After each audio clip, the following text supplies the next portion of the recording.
ஏனென்றால் இன்றைய தினம் இந்த பாராளுமன்றத்திலே பொதுமக்களுடைய முறைப்பாடு தொடர்பாக சபையினுடைய இந்த நடவடிக்கைகள் தொடர்பாக நடக்கின்ற இந்த விவாதத்திலே இன்றைய தினம் நான் முக்கியமான ஒரு விடயம் ஒன்றை சொல்லணும்.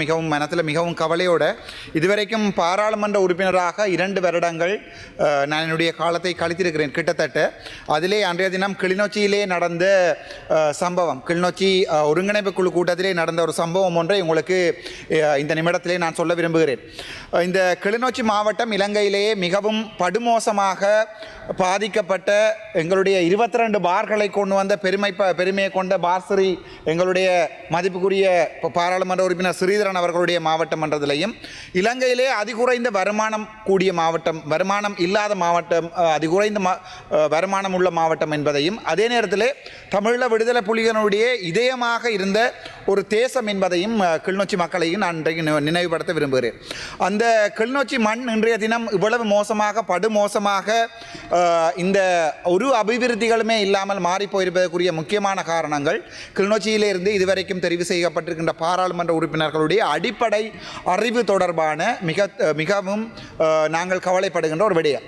அதற்குரிய மிகப்பெரிய நல்ல உதாரணமாக அண்மைய தினத்தில் எங்களுடைய கிளிநொச்சி ஒருங்கிணைப்பு குழு கூட்டத்தில் ஊழல்வாதிகளால் திட்டமிட்ட ரீதியில் 31 ஊழல்வாதிகள் முதல் நாள் பாராளுமன்ற உறுப்பினர் ஸ்ரீதரன் அவர்களுடன் சந்திப்பை ஏற்படுத்தப்பட்டு அவர்கள் திட்டமிடப்பட்டு GA முரளிதரன் அவர்கள் தெளிவாக அவர்களுக்கு 2 ஒவ்வொரு கமக்கார அமைப்புகளுக்கும் 2 பேருக்கு அனுமதி கொடுக்கப்பட்டு திட்டமிடப்பட்டு அமர்த்தப்பட்டு, இவர்களுக்கு தெரியும் அன்றைய தினம் நான் 7 ஃபைல்களை கொண்டிருக்கிறேன் என்று. அதில் முக்கியமாக எங்களுடைய முத்து சிவமோகன் என்று சொல்லப்படுகிறவர் கிளிநொச்சியினுடைய கமக்கார அமைப்பினுடைய பதிவு செய்யப்படாத அமைப்பினுடைய தலைவர், அவருடைய ஊழல்கள், அவருடைய வீட்டுக்கு போடப்பட்ட பாலம், அதே நேரத்தில் அந்த வேளமாயுதல் என்று சொல்லப்படுகின்ற கிளிநொச்சி பிரதேசபை தவிசாளர் கரச்சி நினைக்கிறேன், அவருடைய அண்ணனுக்கு கொடுக்கப்பட்ட 170 தேங்காய்கள், தென்னங்கண்டுகள், அதே நேரத்தில் அதுக்கு செலவழிக்கப்பட்ட மொத்தம் 600 மில்லியன் பணம், அதே நேரத்தில் எங்களுடைய தம்பி இளங்குமரன் போய் அதில் கடலை நட்ட அந்த வீடியோக்கள், இது தொடர்பாக தாராளமான ஆதாரங்களோடு தான் நான் அன்றைய தினம் வந்திருந்தேன். ஆனால் மிகவும் பெரிய கவலை என்னென்றால் எங்களுடைய மதிப்புக்கும் அன்புக்கும் பாசத்துக்கும் நேசத்துக்கும் உரிய எங்களுடைய எல்லாத்துக்கும் உரிய அமைச்சர் சந்திரசேகர் அவர்கள் என்னை அன்றைய தினம் படுகேவலமாக விமர்சித்து வெளியே போடா நாயே என்கின்ற அந்தளவு கேவலமாக என்னிடம் அவரை நேராக கதைக்கின்ற அளவுக்கு ஒரு பாராளுமன்ற உறுப்பினர்களை வடக்கு மாகாணத்திலே மக்களுடைய வாக்குகளால் சுயாதீன பாராளுமன்ற சுயேட்சை பாராளுமன்ற உறுப்பினராக தெரிவு செய்யப்பட்ட 76 வருடம் இலங்கை வரலாற்றிலே முதலாக மக்களால் கட்சி அடிப்படைகள் என்று தெரிவு செய்யப்பட்ட ஒரு பாராளுமன்ற உறுப்பினரை தேசிய பட்டியலிலே வந்திருக்கின்ற இந்த எங்களுடைய பாராளுமன்ற மதிப்புக்குரிய அமைச்சர் சந்திரசேகரன் அவர்கள் மிக கேவலமாக நடத்தினது என்னை நோக்கிய ஒரு அடக்குமுறை அல்ல, என்னை நோக்கிய ஒரு விமர்சனம் அல்ல. நான் அன்றைக்கு மிகவும் சுவாதீனமாக அன்றைக்கு உட்கார்ந்திருந்தேன். நான் யாரையுமே அடிக்கவில்லை, யாரையுமே பேசவில்லை. என்னுடைய கைகளை பிடித்து இழுத்து, அதாவது ஒரு பாராளுமன்ற உறுப்பினரை வெளியேற்ற சொல்லி அவர் போலீசாரை சொல்லுகின்ற போது போலீசார்கள் சொல்லுகிறார்கள் அப்படி வெளியேற்ற முடியாது என்று. அந்த நிலைமைக்கு தான் இந்த அரசாங்கம் போயிருக்கிறது. இங்கே நான் உங்களுக்கு ஒன்று சொல்ல விரும்புகிறேன் என்றால், இந்த கிளிநொச்சி மாவட்டம் இந்த நிலைமைக்கு வந்திருப்பதற்குரிய முக்கியமான காரணம் அந்த ஊழல்கள். கிளிநொச்சி மாவட்டம் முழுக்க நிறைந்திருக்கின்ற ஊழல்கள். வடக்கு மாவட்டத்தை பொறுத்த வரைக்கும் இதுவரைக்கும் சுகாதாரத்துறை இவர்களெல்லாம் சொல்வார்களே, நீங்கள் லஞ்ச ஊழல் ஆணைக்குழுவில் முறைப்பாடு செய்யவில்லையா என்று சொல்லுகின்ற இந்த அதிபுத்திசாலிகளுக்கு சொல்லுகிறேன். ஏற்கனவே தெல்லிப்பளை ஆதார வைத்தியசாலை தொடர்பாக லஞ்ச ஊழல் ஆணைக்குழுவிலே நான் முறைப்பாடு செய்திருக்கிறேன் 2 வருடங்களுக்கு முன்னர். அதே நேரத்தில் சாவச்சேரி ஆதார வைத்தியசாலைகள் தொடர்பாக 17 மில்லியன் தொடர்பாக நான் ஏற்கனவே அந்த பிரச்சனை இருக்கிற காலத்திலேயே லஞ்ச ஊழல் ஆணைக்குழுவிலே முறைப்பாடு செய்திருக்கிறேன். இந்த 2 வருடங்களாக இந்த விசாரணையும் நடக்கவில்லை. ஆகவே என்னை பொறுத்த வரைக்கும் இவை பொதுமக்களுக்கு வழங்கப்படுத்தப்பட வேண்டும் என்பதற்குரிய முக்கியமான நோக்கம் தான் இந்த டிசிசி மீட்டிங்களுக்கு நான் வருவது. அதைவிட முக்கியமாக நீங்கள் ஒன்றை பார்க்க வேண்டும். வடக்கு மாநிலத்தை பொறுத்த வரைக்கும் இந்த வைத்தியர் கேதீஸ்வரன் அவர்களால் இதுவரைக்குமே செய்யப்பட்ட மிகப்பெரிய ஊழல்களில் இருப்பது தான் இந்த கிருஷ்ணபுரம் COVID-19 சென்டர் கட்டினக்குரிய ஊழல்.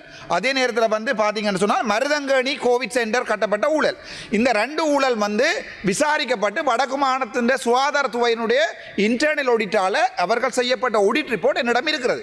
அந்த ஆடிட் ரிப்போர்ட்டில் இவர் குற்றவாளியாக காணப்பட்டிருக்கிறார். ஆனால் முதல் இருந்த வடக்கு மாநில ஆளுநர் ஒருபோதுமே அவர்களுக்கு நடவடிக்கை எடுக்கவில்லை. ஒரு கடிதம் போடப்பட்டு மறைக்கப்பட்டிருக்கிறது இந்த ஊழல் சம்பந்தமான இன்கொயரி ரிப்போர்ட்டை மூடவும். அது நான் பருத்தித்துறை நீதிமன்றத்திலே இதே வைத்தியர் எனக்கு எதிராக போடப்பட்ட வழக்கிலே நான் அதை ஆதாரமாக கொடுக்கிறது தயாராக இருக்கிறேன். இதே தான் தெல்லிப்பளை ஆதார வைத்தியசாலையிலே மில்லியன் கணக்கான காசுகள் 2013ஆம் ஆண்டு தொடக்கம் 2023 வரைக்கும் சேர்க்கப்பட்டதுக்குரிய ஆதாரங்களை எங்களுடைய மதிப்புக்குரிய நீதிபதி நச்மி அவர்களுக்கு நான் சமர்ப்பித்திருந்தேன்.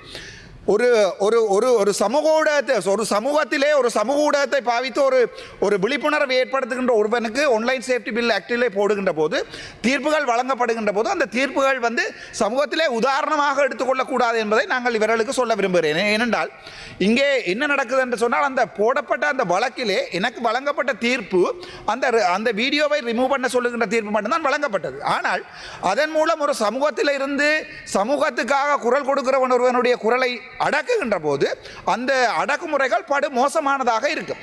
வேற யாருமே இந்த சமூகத்தில் இருந்து அந்த மக்களுக்காக போராட மாட்டார்கள் என்பதையும் நான் உங்களுக்கு இந்த இடத்திலே சொல்லுகிறேன். அதே நேரம் இந்த வேளமாயுதல் என்று சொல்லப்படுவருடைய அண்ணன் உச்சமாளிதனுக்கு கொடுக்கப்பட்ட அந்த அந்த அதாவது வந்து புகர என்று சொல்வார்கள், அதாவது பசலைகள் தொடர்பான மிகப்பெரிய ஊழல்கள் அங்கே இருக்கிறது. அதை விட ஒரு 6 மேப் பண்ணி எங்களுடைய முரளிதரன் அவர்கள் அந்த ஆற்றிலே இந்த வினாடி දෙකයි කරු මන්ත්‍රීතුමනි தித்வா புயல் நேரம் இது நடந்த என்று சொல்லி இருக்கிறார்கள் என்று சொல்லி காசு கொடுத்துருக்காங்க ஊழல் தொடர்பான இதுகள் எனக்கு இருக்கிறது.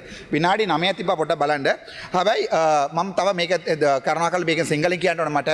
එදා මට අවිල්ලා අපේ ඇමති කෙනෙක් මේ රාමලිංගන් චන්ද්‍රසේකර මන්ත්‍රී ඇමතිතුමා මගෙන් අවිල්ලා DCC මීටින් එකේ මම මිනිසුන්ගේ ප්‍රශ්න ගැන ආපු ප්‍රශ්නයකට මට ප්‍රශ්න අහන්න දෙන්න නැතුව මට පට කුණුවරපින් බැනලා මට එළියට යන්න කියලා බනිනවා කියන්නේ අනුර කුමාර සනායතුමා ඔබතුමාලා තමයි අපිට කිව්වේ මේ රටේ වංජා දූෂණ ගැන ඔබතුමාලා කටයුතු කරනවා කොයි හරි ආකාරයකින් කොයි හරි ෆයිල් එකක් තියෙනවා නම් අරන් එන්න කියලා.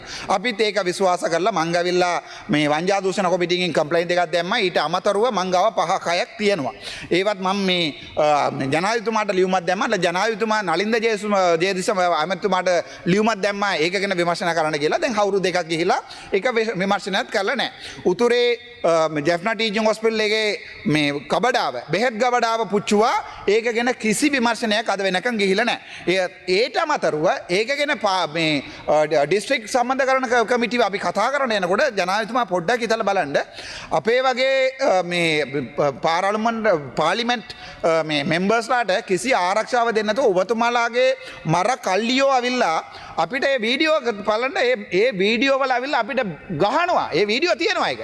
ඊට අමතරව අපිට නඩුවක් දාලා අපිට මේ ආරක්ෂාව දෙන්න බෑ කිව්වා. අන්තිමට අපිට ගිනියාවි දීලා ඒක තව ඒක එළියට ගත්ත එකට නඩුවක් දාලා හිරේ කරා. ඒ නිසා මම විශ්වාස කරනවා අර අපේ ඇමති මේ ජනාධිපතිතුමා නිකන් අර ජෝසිද රාජපක්ෂගේ පරණ 2009 2013 ගහපු බඩුවක් හොයාගෙන අවිල්ලා ස්ටේට්මන්ට් අරන් ඒක කරන්නේ නැතුව උතුරේ මේ ඇති වෙන්න තියෙනවා මේ වංජා දූෂණ ගැන. අපි ඒක පෙන්නලා දෙනවා. ඒ අන්තිමට වෙන්නේ අපිව ඔබතුමායි කාලය අවසానයි කරු මන්ත්‍රීතුමා ඉවර කරනවා. හැබැයි මම ඕෂලගේරත් කියලා මේ පුත්කලයා ගිහිල්ලා මාව පාර්ලිමේන්තුවේ එළියට දාන්න නඩුවකුත් දාලා තියෙනවා. ඒකෙන් අපේ දෙමළ ජනතාව මේ විශ්වාස කරන්නේ සිංහල ජනතාවට උතුරේ ඉඳන් කවුරු හරි ස්වාධීනම ආවම කැමති නැහැ. ඒ නිසා මේ වගේ දඩුවම් මේ වගේ ඉවත් කරනවා කියලා එම වැරදි මතයක් යනවා.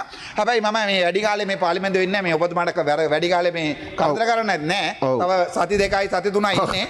අවසන් කරමු. ඉවර කරනවා. ඒ නිසා කරුණා කරලා හිතලා බලන්න කවදාවත් මේ වගේ වෙනම ස්වාධීනම පොලිටිකල් බෑක්ග්‍රවුන්ඩ් එකක් නැති අවිල්ලා එකම පුත්කලයාව ඕගොල්ලෝ පාර්ලිමේන්තුවේ ඉවත් කරනවා කියන්නේ නඩුවක් දාලා සිංහල ජනතාව පොට්ටක් හිතන්න ඕනේ. කවදාවත් ඕගොල්ලෝට ඇත්ත කියන්නේ. හොඳයි අවසන් කරමු කරු මන්ත්‍රීතුමා. மேலதிக செய்திகளுக்காக எமது யூடியூப் தளத்தை சப்ஸ்கிரைப் செய்யுங்கள்.